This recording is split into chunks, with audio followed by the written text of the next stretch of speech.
এত কষ্টের পরেও কেন জানি বাঁচতে ইচ্ছা হয়। কখনো মনে হয় না মরে যায়, মনে হলেও সেটা খুব কম সময়ের জন্য। কিন্তু কার জন্য বাঁচতে ইচ্ছা হচ্ছে সেটা আমার জানা নেই, হয়তো নিজের জন্য কিংবা অন্য কারোর জন্য। অবনীর ফোন কেটে দেওয়ার পরেও সে বারবার ফোন দিতে থাকে, কিন্তু আমি তার ফোন ধরিনি, কারণ আমি ওই মহিলাটার সাথে দেখা করতে চাই না, যেই মহিলাটা আমার জীবনটাকে কষ্টের আগুনে সিদ্ধ করেছে, আমার কাছের মানুষগুলোকে সব কেড়ে নিয়েছে। আমি বেঁচে থাকতে তার মুখটা দেখতে চাই না, এমনকি মরার পরেও না। এতে যে যা ভাবুক আমার কাছে কিছু যায় আসে না। আমি জীবনে কাউকে ঘৃণা করি না, কিন্তু যদি একবার কাউকে ঘৃণা করি তাহলে তাকে মন থেকেই করি এবং সারা জীবনের জন্যই করি। আর 7 দিন পর হয়তো চিন্তা আমাকে ছেড়ে চলে যাবে, কারণ তার ভালোবাসার মানুষটা তাকে নিতে আসবে। তারপর আবার আমি সেই আগের মতো একা হয়ে যাব, আমার পাশে কাউকে পাবো না আমি। আমার অসুখ বিসুখে আমাকেই আমার পাশে থাকতে হবে। চিন্তার কথা ভেবে মনটা খারাপ হচ্ছে, কিন্তু কি বা করার আছে আমার কি আর চিন্তাকে আটকে রাখার সাধ্য আছে? নেই। যদি থাকতো আমি আমার সাধ্য দিয়ে তাকে আমার কাছে রেখে দিতাম। অনেকগুলো খারাপ খবরের মাঝেও একটা ভালো খবর পেলাম, সেটা হলো একটা চাকরি হলো আমার। তবে মনটাকে ভালো করতে পারলাম না। চিন্তার চলে যাওয়াটাই কি আমার মন খারাপের কারণ? মানুষকে বলার মতো কোনো চাকরি না, 2 বেলা 2 মুঠো খাবার খেয়ে বেঁচে থাকার মতো একটা চাকরি আমার জন্য এটাই অনেক। কারণ আমি কখনো খুব আরামের মধ্যে নিজেকে আবদ্ধ রাখতে পারিনি, তাই কম টাকার মধ্যেই যে কোনো পরিবেশে মানিয়ে নেওয়ার মতো অভিজ্ঞতা আমার আছে। না থাকলেও তো মানিয়ে নিতে হবে, এছাড়া কোনো উপায় তো নেই আর। আমার চাকরির জীবনের প্রথম দিনটা খুব ভালো গেল। অনেক অচেনা অজানা মানুষের সাথে পরিচয় হলো, কাউকে ভালো লাগলো, কাউকে লাগলো না। কেউ আমাকে দেখে বিরক্ত হলো, কেউ বা আমার সাথে কথা বলে খুশি হলো। তবে যখন অফিস থেকে বাসায় ফিরবো ঠিক তখনই মনটা খারাপ হয়ে গেল। অথচ আমি ভেবেছিলাম এতদিন পর বুঝি একটু ভালো লাগার মতো কোনো কিছু খুঁজে পেয়েছি। আজ আমার সমস্ত দুঃখ ভুলে যাওয়ার দিন, কারণ আজ আমার বোনের সাথে দেখা হয়েছে। আমার বোনের সাথে একটা ছেলেকে দেখলাম। তাহলে কি এই ছেলের সাথে ওর বিয়ে হয়েছে? বাহ, কি সুন্দর! পৃথিবীর সব ছেলেই বুঝি নিজের বোনটাকে এমন একটা রাজপুত্র ছেলের সাথে দেখতে চাই। আমিও আমার বোনকে দেখে খুশি না হয়ে পারলাম না, কিন্তু আমার বোন যখন আমাকে দেখেও না চেনার ভান করে আমার পাশ কাটিয়ে চলে গেল, তখন যেন কেমন লাগলো। মনে হলো এত খারাপ লাগা বুঝি এর আগে কখনো কোনো মানুষের ভিতরে কাজ করেনি, যতটা আমার ভিতরে করছে। বুকের ভেতর এমন এক অসহ্য যন্ত্রণা হলো, যেটা সহ্য করার ক্ষমতা সৃষ্টিকর্তা আমাকে দেন নাই। আমার বোন আমাকে পাশ কাটিয়ে যাওয়ার দৃশ্যটা আমার কোনোভাবেই সহ্য হচ্ছিল না। তাকে পেছন থেকে ডাকতে ইচ্ছে হলো। আমার মনে হলো বিয়ের সময় হয়তো আমার সম্পর্কে ছেলের পরিবারকে কিছুই জানায়নি, তাই হয়তো আমার বোন এতদিন পরেও আমাকে দেখে কথা না বলে না চেনার ভান করে চলে যাচ্ছে। তাই আমি আর তাকে ডাক দিতে পারলাম না। বোনের সুখের জন্য এতটুকু তো করাই যায়, তাই না? নিজের মনকে মিথ্যা সান্ত্বনা দিলাম। আমার বোন পরিস্থিতির শিকার। সে তার হাজবেন্ডকে জানাতে চায়নি তার একটা ভাই আছে, যাকে এলাকার সবাই খারাপ মানুষ হিসাবেই জানে। তবে প্রশ্নটা থেকেই যায়, আমার সাথে কথা বললেই কি তার হাজবেন্ডের সাথে সম্পর্ক খারাপ হয়ে যেত? প্রশ্নগুলো আমার অডিয়েন্সদের কাছেও রেখে গেলাম। বাসায় এসে অনেক চেষ্টা করেও নিজের বিষণ্ণ মনটাকে ভালো করতে পারলাম না।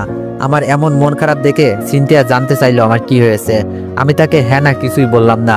সেও আর দ্বিতীয়বারের মতো জানার জন্য আমাকে জোর করলো না।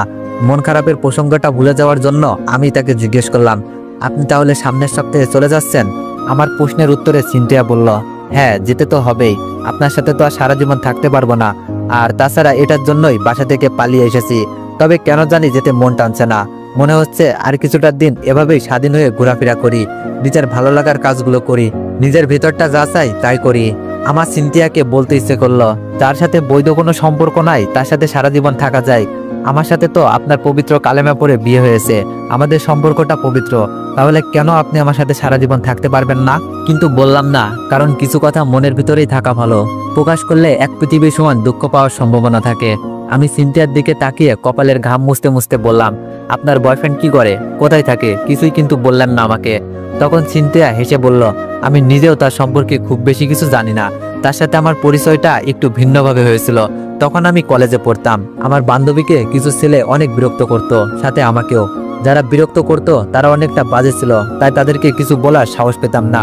বাড়িতে এসব কিছু বলে ঝামেলা বাড়াতে চাইনি, কারণ বাসায় জানতে পারলে অনেক বড় কিছু হয়ে যাবে, তাই বাড়িতে কিছু জানাইনি। এভাবেই ওই বাজে ছেলেগুলোর অত্যাচার সহ্য করে যাচ্ছিলাম। হঠাৎ করে একদিন দেখলাম সেই বাজে ছেলেগুলো আমার আর বিরক্ত করছে না। পরে জানতে পারলাম এটার কারণ আমার বয়ফ্রেন্ডই। ওই ওদেরকে সাহায্য করেছে। তারপর আমি নিজ থেকেই কেন জানি ওর প্রতি কিছুটা দুর্বল হয়ে পড়ি। ওর কাছে ওর ফোন নাম্বার চাইলাম। তারপর থেকেই আমাদের রিলেশন শুরু। তবে ও এখন একটা চাকরি করে। কি চাকরি করে সেটা কখনো জানতে চাইনি আমি, কেননা আমি জানি ও আমাকে কখনো কষ্ট দিবে না, সুখেই রাখবে। তাই কি চাকরি করে, কত টাকা ইনকাম করে, এইসব জানার ইচ্ছাটা কখনো হয়নি। আমি সিনথিয়ার দিকে অবাক চোখে তাকিয়ে রইলাম। এত সিম্পল একটা কারণেও মেয়েরা কি প্রেমে পড়তে পারে, কাউকে ভালোবাসতে পারে জানা ছিল না। কলেজে থাকতে তো কত মেয়ের কতভাবে সাহায্য করলাম, কই কেউ তো কখনো ভালোবাসি বললো না, প্রেম করতে চাইলো না, ফোন নাম্বার চাইলো না। তাহলে কি আমার ভাগ্যটাই এমন, কেউ আমাকে বয়ফ্রেন্ড হিসাবে পারফেক্ট মনে করে না? আমি সিনথিয়াকে বললাম, এইসব কারণে কাউকে ভালোবাসা যায়? এমনও তো হতে পারে ওটা লোক দেখানো ছিল, কিংবা আপনাকে বসে আনার জন্য সে নিজেই এমনটা করেছে। যদিও আমার ধারণাটা ভুলও হতে পারে, তবে সত্য হলেও অবাক হওয়ার কিছু থাকবে না, কারণ ছেলেরা মেয়েদের পটানোর জন্য অনেক কিছুই করে থাকে, তার মাঝে অনেক বাজে কাজও করে থাকে মেয়েদের সামনে হিরো সাজার জন্য। সেগুলো মেয়েদের সবসময় অজানা থেকে যায়। আমার কথা শুনে সিনথিয়া রাগী কণ্ঠে আমার দিকে আগুন চোখে তাকিয়ে বলল, ও অমন না, ওকে আমি চিনি। আর আপনি এইসব নিয়ে মাথা ঘামাচ্ছেন কেন বলুন তো? প্রেমে টেমে পড়লেন নাকি? আর যাই করেন না কেন আমার প্রেমে পড়েন না, তাহলে আপনাকে দুঃখের সাগরে ভাসতে হবে। আপনাকে নিয়ে আমার ভয় হচ্ছে, কবে জানি আবার সত্যি সত্যি আমাকে নিজের বউ দাবি করে বসেন। সিনথিয়ার মুখ থেকে এরকম একটা তিতা কথা শুনবো কখনো ভাবিনি। তার কথাগুলো শুনে কেন জানি নিজেকে অনেক তুচ্ছ মনে হলো। আমি নিচের দিকে মাথা দিয়ে চুপ করে দাঁড়িয়ে রইলাম। অনেকটা সময় দাঁড়িয়ে থাকার পরেও যখন আমি কোনো কথা বললাম না, তখন সিনথিয়া বুঝতে পারলো তার এমন কথায় আমি ভীষণ রাগ করেছি। তাই হয়তো সে আমার দিকে এগিয়ে এসে আমার মাথাটা নিজ হাতে উঁচু করে বলল, ওটা তো আমি এমনিতেই বলছি, এটাতে কেউ রাগ করে এভাবে? আপনি তো জানেন আমার মজা করতে ভালো লাগে, আর সেটা যদি সিরিয়াস মুডে হয় তাহলে তো কোনো কথাই নেই। তবুও আমি সরি এভাবে আপনার মনটাকে খারাপ করে দেওয়ার জন্য। তবে বিশ্বাস করুন, ওগুলো সব মজা করে বলছি আমি, কারণ আমি জানি আপনি এমন মানুষ না, আপনি অনেক সহজ সরল মানুষ। আপনি কখনো এইসব নিয়ে ঝামেলা বাঁধাবেন না, আমি জানি, সেটা বিয়ের রাতেই বুঝেছি। সিনথিয়ার এরকম নীরব আত্মসমর্পণে আমি কিছুটা অবাক হলাম। এই মেয়েও যে এভাবে কারোর সামনে অভিমান ভাঙানোর জন্য নিজেকে এভাবে নিজের কাছে আত্মসমর্পণ করে দিবে, এটা বোঝা যায় না। আমাকে চুপ থাকতে দেখে সিনথিয়া আমার গালে হাত রেখে বলল, এই যে মিস্টার গোমরামুখ, কি হয়েছে আপনার বলুন তো? আমি তো সরি বললাম, তারপরেও আমার উপর রাগ করে আছেন। আচ্ছা বলেন, আমি কি করলে আপনার রাগ কমবে? আপনি একটু হাসবেন। আমি না চাইতেও আমার মুখে হাসি চিহ্ন ফুটে উঠল। কেউ একজন এতটা দিন পর এভাবে আমার অভিমান ভাঙাবে, এটা ভাবিনি আমি। মাঝে মাঝে মনে হয় কত শত অভিমান জমা হয়ে গেছে, এই জমে থাকা অভিমানগুলো ভাঙানোর জন্য হলো একজন তুমি প্রয়োজন। কিন্তু আজ সেই একজন তুমি ছাড়াই কেউ আমার অভিমান ভাঙালো। এটা যেন মেঘনা চাইতেই বৃষ্টি হওয়ার মতো। আমি যখন আমার ভাবনার সপ্তম মহাকাশে বিরাজ করছিলাম, ঠিক তখনই চিন্তার কথাই নিজেকে বাস্তবে আনি। চিন্তা আমার চোখের দিকে তাকিয়ে বলল, আমার 20 বছরের জীবনে প্রথম কারো অভিমান ভাঙালাম আমি এভাবে আমার বয়ফ্রেন্ডের অভিমানও কখনো ভাগাইনি। কিন্তু আপনাকে এমন অবস্থায় দেখে ইচ্ছা করছিল না আমার। কেন এমন হচ্ছিল সেটাও জানি না।